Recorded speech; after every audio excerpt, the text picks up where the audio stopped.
I'm Teacher Mike, and these are my top 5 tips for becoming fluent in English. 1. Even if you don't understand most of it, listen to real English for 15 to 30 minutes every day. And when I say real English, I mean native English speakers speaking to other native English speakers. So listen to the radio, watch TV, or watch an English language YouTube channel about something that interests you. In the beginning, you aren't listening to try to learn lots of new words. You're listening just to start to understand how the language sounds. So when you're listening, just try to notice some basic sounds, basic words, and basic patterns, even if you don't understand what they mean. This way, when you learn new words and new phrases in the future, you have probably already heard them many times before and know how they should sound. 2. Memorize phrases and sentences, not just words. Learn how people reply when someone says thank you. Learn how people reply when someone says, "Do you mind if I sit here?" Don't think about what you would say in your first language and then try to recreate that sentence in English. Just listen to what native speakers say and memorize that. You don't want to be in your head trying to create new sentences in English every time someone asks you a question. You might have to do that sometimes, that's okay, but to really get comfortable with the language quickly, you want to have a lot of short, easy phrases that you know how to use in different situations.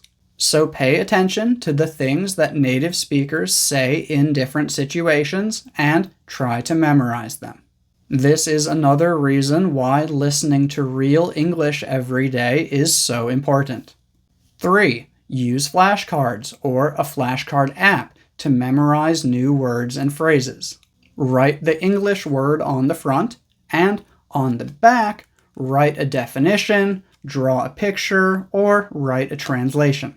Try to make at least 5 new cards every day, and choose a time that you are going to review them each day.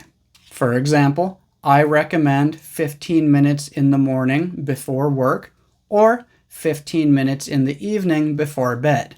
Read the word out loud. Earrings. Earrings.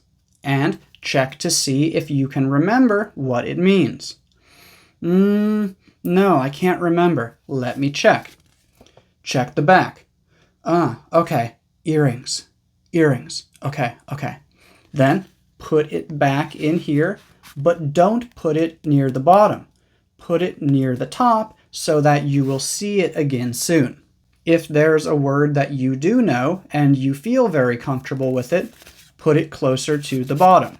You will need to review it again in the future, but you don't need to review it soon.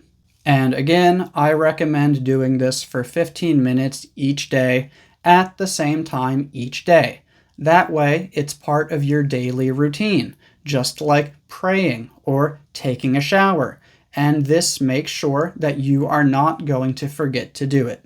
4. Practice speaking every day, especially by yourself.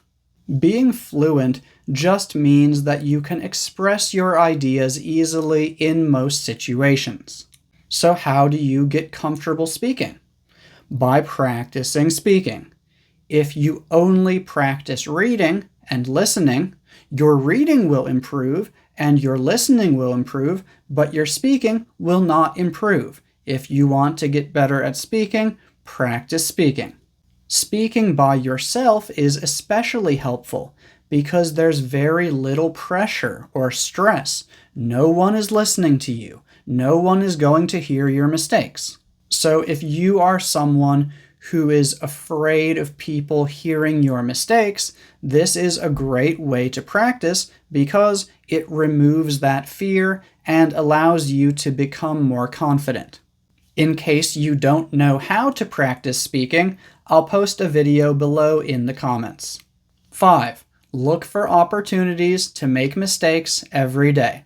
If you think that "I ever go to America" is correct, but you never say it to anyone, no one will ever tell you that it is wrong, and you will continue to think that it is correct.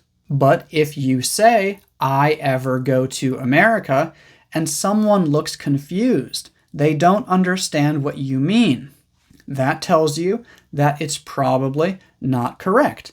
And now you know that you need to go find the correct way to say it. When you figure out the correct way to say it, make a flashcard and review it every day. You need to make mistakes to grow. We want to make mistakes because the more mistakes you make, the more opportunities you have to learn.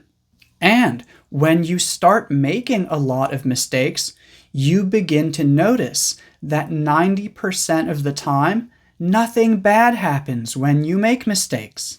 As a result of that, you stop being afraid of making mistakes and become more comfortable speaking. Also, correcting people's mistakes is usually considered rude, so many people are not going to want to correct your mistakes. So tell your friends, family, and coworkers, "I'm trying to improve my English, so please tell me if I say anything wrong." So yeah, those are my top 5 tips for becoming fluent in English. Thank you for watching.